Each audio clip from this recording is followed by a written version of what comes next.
You can have a shop full of cool tools like a welder, drill press, hey, even this old vintage ratchet.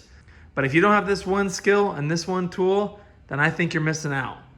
Let's talk about the soldering iron and the ability to solder and how much that will revolutionize your ability to fix things.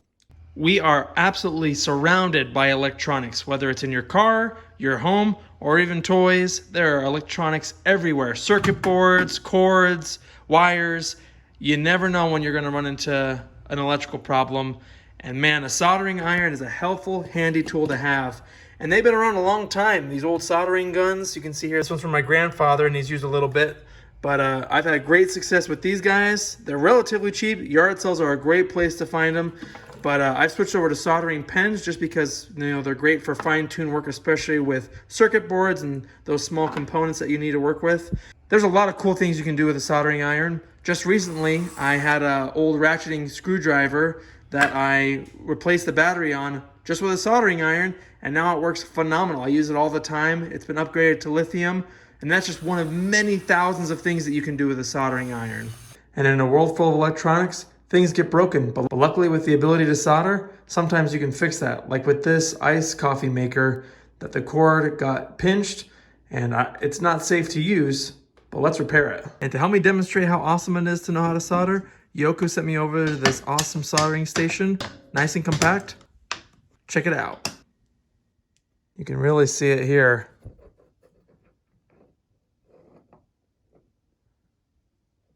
So we're fortunate in this case where it looks like it only cut into this one side.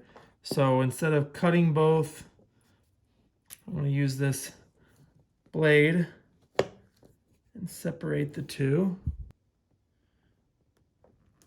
Okay.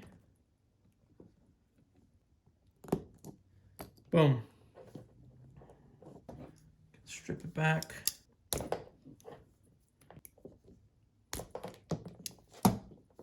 Roll up the stranded wire, add some flux to both sides, flow the solder. I like to tin both wires first and then join them together.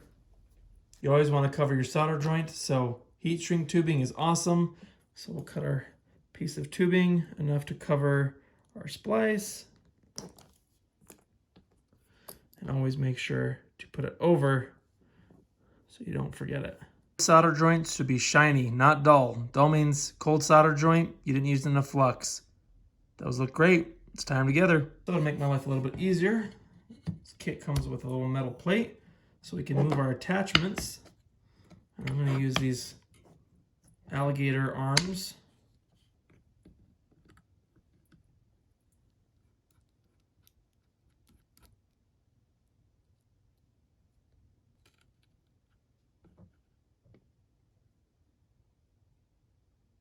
And just like that, those wires are connected.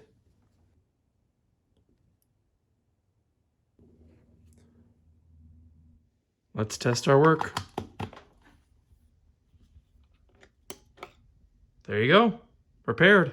What about circuit boards? This is the dummy one, but let's say that you have a TV, a Wii remote, gaming system, coffee maker, it's not working properly. Maybe you check the resistor and they're bad. Maybe there's a bad capacitor or one of these chips is bad. What you can do is just replace the component rather than replacing the entire board, which can cost up to hundreds, whether it's for your HVAC unit or anything else that's electronic, maybe even your tools.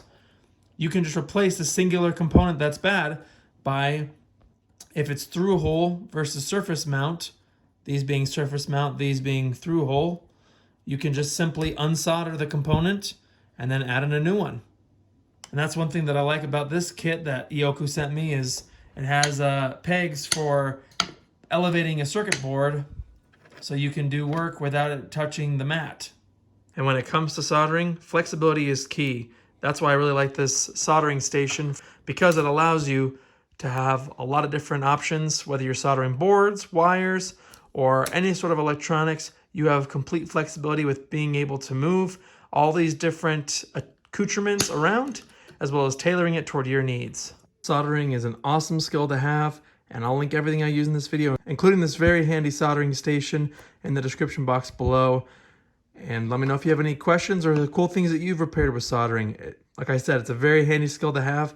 I fixed a whole bunch of things, and I continue to find things that are simple soldering fixes. So check out some of those videos of some of the other stuff that I've fixed, including the key fob on my truck, the laser on my drill press, and some other things that I've been able to fix, like this ratcheting screwdriver. Thanks for watching, like and subscribe, and I'll see you in the next video.